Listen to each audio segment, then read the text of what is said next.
नमस्कार भक्तों, जय श्री राम। स्वागत है सभी भक्तों का अपने YouTube चैनल में। प्रिय भक्तों, पुरुषोत्तम मास का आज 23वां दिन है और आइए आज की वीडियो में हम अधिक मास कथा 23 का श्रवण करते हैं। तो वीडियो में लास्ट तक बने रहें और 23वां अध्याय संपूर्ण कथा का श्रवण करें। बोलिए श्री हरि विष्णु भगवान की जय।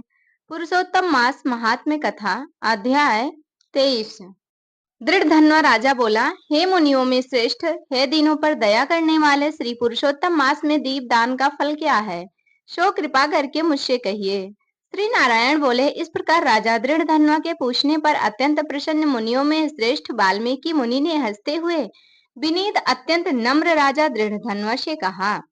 वाल्मीकि मुनि बोले, हे राजाओं में सिंह सदृश पराक्रम वाले, पापों का नाश करने वाली कथा को सुनिए, जिसके सुनने से 5 प्रकार के महान पाप नाश को प्राप्त होते हैं। सौभाग्य नगर में चित्रबाहु नाम से प्रसिद्ध बड़ा बुद्धिमान अत्यंत बलवान राजा था। वह क्षमाशील, समस्त धर्मों को जानने वाला, शील रूप और दया से युक्त, ब्राह्मणों का भक्त, भगवान का भक्त, कथा के श्रवण में तत्पर, हमेशा अपनी स्त्री में प्रेम करने वाला, पशुपुत्र से युक्त, चतुरंगिणी सेना से युक्त, ऐश्वर्य में कुबेर के समान था। उसकी चंद्रकला नाम की स्त्री 64 कला को जानने वाली पतिव्रता, महान भाग्यवती, भगवान की भक्ति को करने वाली थी।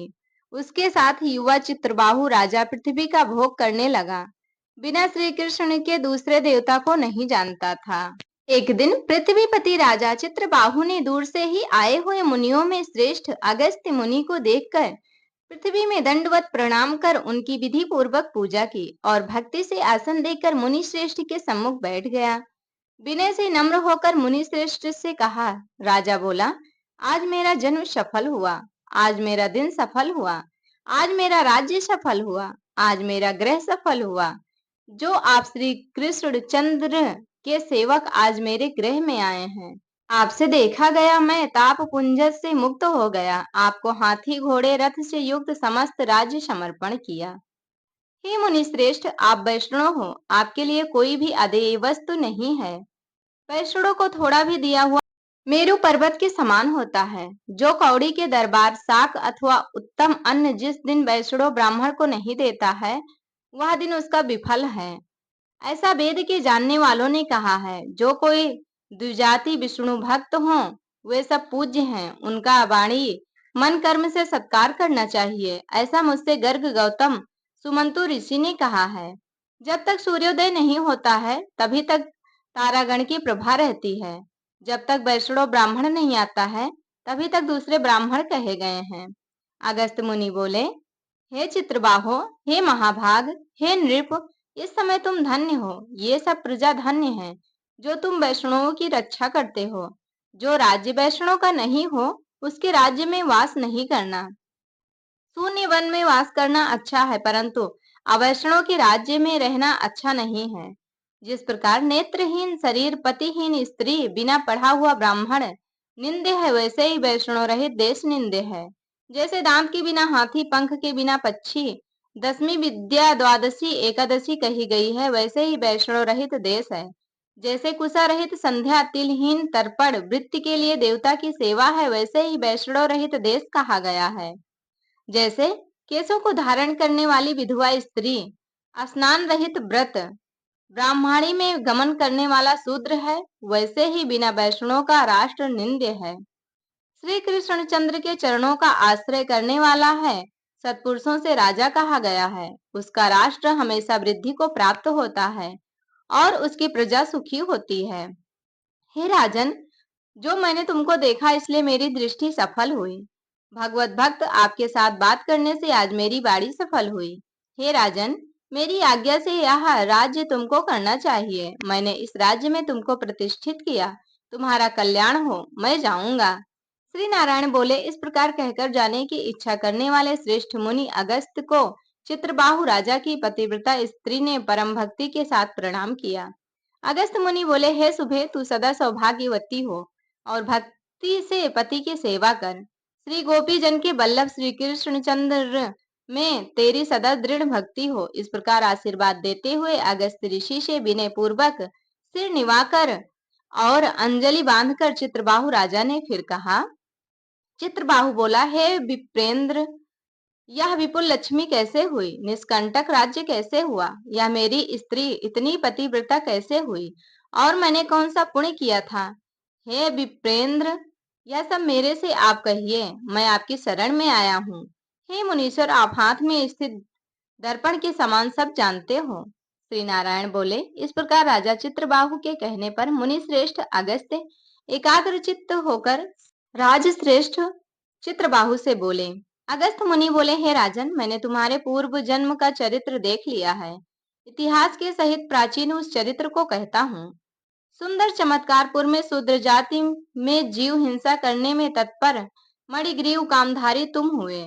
सो तुम नास्तिक, दुष्ट चरित्र वाले, दूसरे की स्त्री को हरण करने वाले, कृतघ्न, दुर्विनीत, शिष्टाचार से रहित हुए। और तुम्हारी यह जो स्त्री है, यही पूर्व जन्म में भी स्त्री थी। यह कर्म मन और वचन से पति सेवा में परायण थी। पतिव्रता, महाभागा, धर्म में प्रेम करने वाली मनस्विनी, इसने कभी भी तुम्हारे विषय में दुष्ट भाव नहीं किया। पाप कर्म को करने वाले तुम्हारा जाति और बांधवों ने त्याग कर दिया और क्रुद्ध होकर राजा ने सब उत्तम धन ले लिया। फिर उस समय बचा हुआ जो कुछ अवशेष धन था उसको जाति वालों ने भी लिया। तब उस समय धन के चले जाने से तुमको धन की भारी इच्छा हुई, परंतु धन के नाश होने पर भी मन मलिन होकर इस पतिव्रता ने तुम्हारा त्याग नहीं किया। इस प्रकार सब लोगों से तिरस्कृत होने पर तुम निर्जन वन को गए।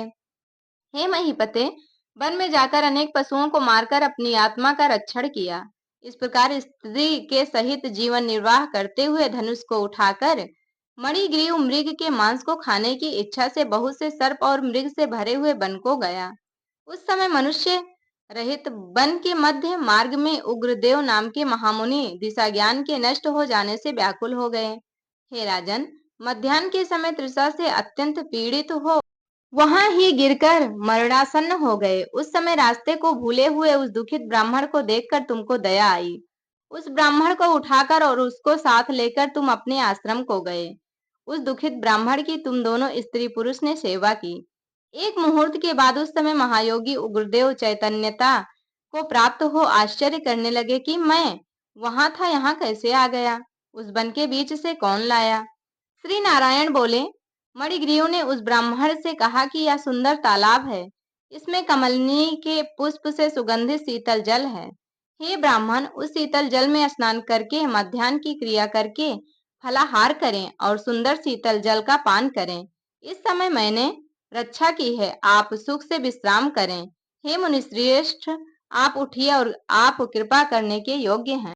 अगस्त जी बोले। उस समय उग्रदेव ब्राह्मण श्रम रहित सावधान ही मणिग्रीव का वचन सुनकर तृषा से व्याकुल हो उठा। हे चित्रबाहो, मणिग्रीव की भुजा पकड़कर बट वृक्ष से शोभित तालाब के तट पर जाकर बैठ गए। बट की छाया में बैठकर क्षण मात्र विश्राम कर स्नान और नित्य कर्म कर वासुदेव भगवान का पूजन किया। देवता पितरों को तर्पण कर सुंदर शीतल जल को पान कर उग्रदेव ब्राह्मण शीघ्र बट के मूल भाग में आकर बैठ गए। पत्नी सहित मणिग्रीव ने मुनिश्रेष्ठ उग्रदेव को नमस्कार किया और अतिथि सत्कार करने की इच्छा से विनय युक्त वाणी से बोला। मणिग्रीव बोला, है ब्राह्मण, आज मुझको तारने के लिए आप मेरे आश्रम को आए। आपके दर्शन से मेरे पाप नष्ट हो गए। इस प्रकार उस ब्राह्मण से कहकर प्रसन्न मणिग्रीव स्त्री से बोला, आई सुंदरी, जो जो स्वादिष्ट पके हुए फल हैं उन आम्र फलों को तुम जल्दी लाओ, विलंब मत करो। हे सुभानने, और जो कुछ कंद आदि हो उनको भी लाओ। इस प्रकार स्त्री अपने पति के वचन को सुन फलों को और कंदादिकों को लाकर हर्ष से ब्राह्मण के सामने रखती है। मणिग्रीव फिर मुनिश्रेष्ठ से वचन बोला कि हे ब्राह्मण, इन फलों को ग्रहण कर मुझ स्त्री पुरुष को कृतार्थ करें। उग्रदेव ब्राह्मण बोला, तुमको मैं नहीं जानता हूँ, तुम कौन हो सो मेरे से कहो। विद्वान ब्राह्मण को चाहिए कि अपरिचित का भोजन नहीं करे। मणिग्रीव बोला, हे द्विज शार्दूल, मैं मणिग्रीव नामक शूद्र जाति का स्वजनों से, जाति वालों से, अपने बांधवों से त्यागा हुआ हूँ। इस प्रकार शूद्र के वचन को सुनकर प्रसन्नात्मा उग्रदेव ने फलों को खाया, उसके बाद जल को पिया। ब्राह्मण को सुख से बैठे देखकर मणिग्रीव उग्रदेव ब्राह्मण के पैरों को अपनी गोद में रखकर दबाता हुआ फिर वचन बोला। मणिग्रीव बोला, हे मुनिश्रेष्ठ, आप कहाँ जाएंगे? इस निर्जन जल रहित हिंसक जंतुओं से भरे दुष्ट वन में कहाँ से आए? उग्रदेव बोला, हे महाभाग, मैं ब्राह्मण हूँ, प्रयाग जाना चाहता हूँ। इस समय रास्ता न जानने के कारण भयंकर वन में चला आया हूँ। उस जगह थकावट और प्यास के कारण क्षण भर में ही मरणासन्न हो गया। उसके बाद तुमने मेरे प्राण को दिया। हे मणिग्रीव, बोलो तुमको मैं क्या दूं? हे मणिग्रीव, तुम दोनों स्त्री पुरुष ने किस दुख के कारण वन में आश्रय लिया है? उस दुख को मुझसे कहो, मैं उस दुख को दूर करूंगा। अगस्त मुनि बोले, इस प्रकार उग्रदेव ब्राह्मण के वचन को सुनकर अपनी स्त्री के सामने उस मुनीश्वर उग्रदेव की प्रार्थना कर दरिद्रता समुद्र को पार करने की इच्छा वाले मणिग्रीव ने अपने कर्म के भयंकर फल स्वरूप वृत्तांत को कहा। इत श्री बृहन्नारदीय पुराणे पुरुषोत्तम मास महात्म्ये त्रयोविंशोऽध्यायः। तो प्रिय भक्तों, अधिक मास कथा अध्याय 23 संपूर्ण हुई। आगे की कथा आप सभी कल श्रवण करेंगे। तो कल की कथा में आप सभी अधिक मास कथा अध्याय 24 का श्रवण करेंगे। तो कल अवश्य ही हमसे जुड़ना और उस संपूर्ण कथा का श्रवण करना। प्रिय भक्तों, कथा संपूर्ण हुई। आप सभी को कथा कैसी लगी कमेंट करके जरूर बताएं और कमेंट बॉक्स में जय श्री हरि विष्णु लिखना बिल्कुल भी ना भूलें।